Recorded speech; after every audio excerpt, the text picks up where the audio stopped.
Hello again, you are watching Today on DSTV Channel 43 with me, Dan Moyane. Thank you for joining us on this Thursday afternoon.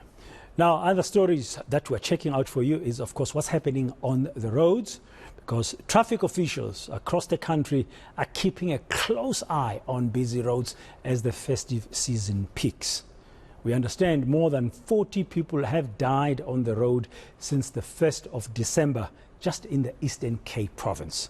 This has been described as one of the worst months of road carnage in the province in decades. Now, authorities are vowing to intensify their efforts to curb the road deaths. Our reporter, Ronald Masinda, is on the ground in the Eastern Cape to bring us more. Good afternoon, Ronald. Welcome to Today. I understand you spoke to a family member of one of those who was seriously injured during a road accident recently. Can you tell us what happened? Rajan, good afternoon. So on the 20th of December, 36-year-old traffic officer was traveling to her hometown of Whittlesea from Gqeberha, where she is stationed, with a 16-year-old. She was on responsibility leave for 2 days. She was traveling along the R67 between Makhanda and Fort Beaufort, and it has been described as one of the most bizarre and unfortunate accidents. Now, a truck that was traveling at an opposite direction, it had a rod that was attached on it, and this rod apparently was detached, and it fell straight through to the windscreen of this lady who was driving with a 16-year-old, and she became unconscious immediately after she was struck by this rod. We are being told that she is now fighting for her life in hospital. The brother-in-law of this woman spoke to us earlier, and this is what he had to say. On Tuesday, the 20th, as we have said, a bizarre incident occurred. Monsieur was traveling from PE to Whittlesea to attend a family matter when he encountered with this accident.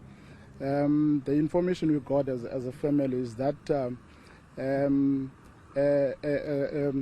iron rod fell off from a truck that was traveling in the opposite direction to her, and it finds its way through the windscreen and hit on her upper body, and she's currently in hospital getting a medical care in one of the hospitals in PE. And Ronald, the local transport authorities, what are they telling you about the state of the roads and the number of accidents?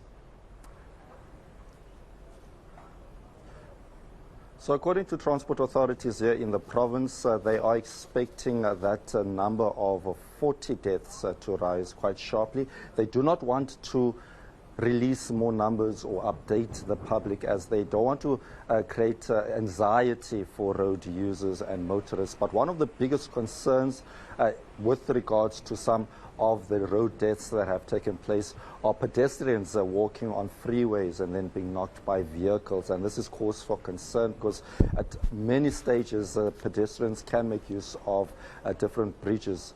But there are concerns, Bradan, with regards to also reckless driving and drunk driving. We also went to an operation earlier on here at the Buffalo City Metropolitan Municipality, where police and the law enforcement are working hand in hand, and the concerns here are also with regards to drunk driving. Over 1,000 vehicles passed that particular roadblock, and several people had to pay licenses. There was at least one arrest, and this person has been escaping police for quite some time. We also heard from Unathi Pimosi. He is the transport spokesperson here in the province. It's not looking good, but we won't qualify it as being very bad. We acknowledge the work that is being done by our law enforcement officers, acknowledge the work that is being done by our road users, motorists in particular, because in as much as we have accidents, but a lot more of those who are traveling from faraway places have made it home safely. And it is down to a combination between themselves, as road users and, of course, our law enforcement officers. But unfortunately, as you have highlighted in your introduction, we have lost quite a number of lives already from the 1st of December when we started with our Arrive Alive campaigns. It is sadly above 40 people that have lost their lives on our roads. Of course, we are looking at the period between the incident itself and those who unfortunately perished 7 days after the incident as a direct result of the accident. So it's not always that easy to tally up the numbers and give a precise answer, because we also need to make follow-ups. But we are pleased to announce that the majority of those who make it to hospital make it out alive. Ronald, you've been driving around Eastern Cape recently, different parts. I'm just wondering about the state of the roads and if they would contribute. You've mentioned reckless driving. You've mentioned pedestrians crossing highways, which is causing a big problem. But what about the state of the road infrastructure itself? The road infrastructure has always been a concern for many years here in the Eastern Cape. It's a vast province, and there are quite a lot of areas where there are concerns, especially in the rural areas. But the biggest issue here in the Eastern Cape with regards to the issues faced with road infrastructure are potholes. And this has also been a contributing factor to some of the accidents that have been reported. But I think where it comes a big issue, Pradhan, given the rise of road deaths, it's because compared to last year, there were not a lot of vehicles, or not as much vehicles on the road last year and the previous year due to lockdown brought by the pandemic. So this year, there are quite a lot of people coming from different parts of the country coming to the Eastern Cape, and we are expecting traffic volumes to increase as the festive season goes on. But the traffic officials are saying that they are pulling out all the stops.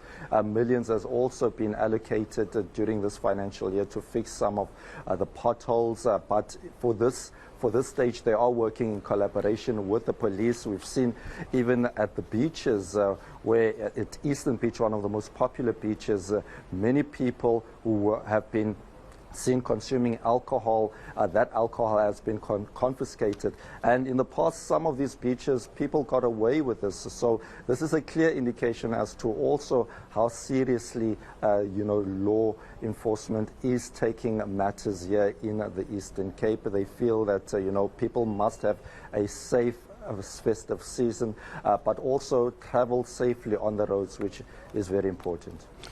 Does that mean they've adopted a zero-tolerance approach, Ronald? Like we used to hear a few years ago, when you travel to KwaZulu-Natal on the N3 highway, you were told to expect zero tolerance in terms of traffic, road traffic infringements. In the Eastern Cape, are you picking up that sentiment? I am definitely picking it up, Pradhan, but I have to say it's also early days, because we are expecting many more people to come through. But the concerns have been on the consumption of alcohol and drink and driving. I also tried to speak to the mayor just to ask him as to how they are also trying to ensure that those who are drinking and driving are held responsible, because we didn't see many signs of people, for example, having breathalyzers or being tested for drinking and driving.